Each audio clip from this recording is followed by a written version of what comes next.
que eu acho que muita questão é por que essas coisas aconteceram numa época que não tinha o celular com HD sendo filmado, entendeu o que eu quero boa. dizer? Porque aquela coisa assim, tá, legal, Maria teve um filho virgem, bacana. Jesus ressuscitou, o mar abriu no meio, tudo numa época que foi escrita tal. Por que não tem agora? As pessoas vão falar, mas Jesus não vai voltar ao momento, tal onda de calor, tsunami e tal. Por que agora não aparece Jesus de volta? Boa pergunta. Uma das indagações que Cristo fez em relação aos últimos tempos é quando vier o Filho do Homem, porventura achará fé na terra? E essa é uma indagação honesta, que o teólogo também faz. Por que Deus não se manifesta hoje como no passado? Hoje não tem mais casos de virgens dando luz a Salvador em grutas. Exatamente. O funk tirou um pouco, galera. E tudo mais, parece que os milagres se tornam cada vez mais distantes. E a necessidade dos milagres maiores. Exatamente. Só que nós temos que ver alguns detalhes em ponta. Em primeiro lugar, a Bíblia, como ela resume, às vezes, num capítulo, 20 anos de história, a gente pensa que os milagres aconteciam toda terça-feira, 10 horas da manhã, quando o milagre não vai lá. Ali na grutinha. A terça-feira do milagre urgente. Vai lá, 10 horas da manhã que vai ter. Um dia vai ser uma coisa... Não.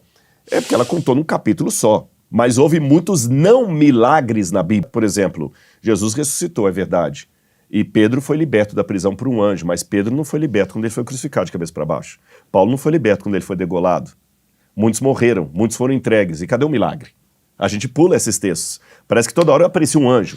É que para a gente, assim, como a história de Jesus morreu com 32. Alguns 33. Colocam 33 anos, mas essa idade é aproximada. Mas parece que aquela coisa assim, em 33 anos aconteceu muita coisa. Exatamente. O Paulo, não sei o quê, andou, a água virou vinho, você fala, caraca, mas não aconteceu nada dos 60 a 93 também. É muito doido isso, eu já te vi falar sobre isso, que tem uma história, na parte da história de Jesus ali, que é adolescência, juventude ali, que não tem muita documentação. Não, nós temos um hiato, e um silêncio. Os anos perdidos de Jesus, que algumas pessoas falam sobre ele ter ido pra Índia. Eu queria saber se isso... lá na Caxemira tem até o túmulo dele lá. E isso por acaso, seria ao contrário à Bíblia? Ou seria possível, na história cristã, Jesus de fato ter ido pra Índia? Entendi.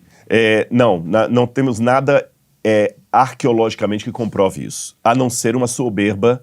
Existe uma soberba indiana, e eu vou... Hindu. É diferente. Indiano é que pertence ao país da Índia. Hindu é religião. Hindu é religião, hinduísta. Porque lá eles são católicos também. Exatamente. Mas se bem que os cristãos na Índia são... 2%. 3%, uma coisa assim. Que seria 200 bilhões de pessoas. Exatamente. 200 bilhões de pessoas. São 300 bilhões de pessoas.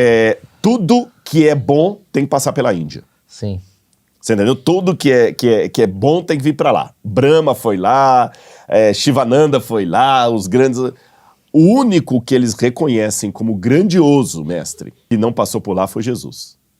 Então tem que dar uma ideia de Jesus também passar por lá e transformar Jesus num yogi. Só que a ideia de... Tem até um alemão, Kester, que escreveu isso. Eu escrevi o primeiro nome dele, o sobrenome é Kester, que escreveu Jesus viveu na Índia. E tudo que ele mostra não tem comprovação acadêmica nenhuma. Até porque é bem longe também, e a Caxemira tem lá o túmulo lá, tem uma tradição que eles contam, mas tudo tradição oral. Mas, Rodrigo, só pra nada, gente... zero. Só pra gente não se perder, que a pergunta foi boa, mas aquela coisa que eu tava falando assim, tipo, eu achei muito interessante como você fala. A gente lê um capítulo e tem uma imagem de que aquilo aconteceu em 3 semanas. Exatamente. Não tem. Os milagres bíblicos também eram esporádicos. Ok, teve muito mais não milagres do que milagres. Mas a gente teve milagres nos últimos anos? Teve. Que poderia ser considerado um milagre numa nova Bíblia? Só que aí agora eu tenho que explicar uma coisa interessante. A gente pensa que é só a tecnologia que muda. Deus também muda, não no sentido do caráter dele, que a Bíblia fala, o Senhor não muda. Deus não muda no sentido da essência dele, do caráter dele. Mas como o ser humano que somos nós mudamos, Deus muda a linguagem para nos atingir. Hoje... Vou falar o seguinte, os poderes espirituais do bem e do mal, eles vão mudando.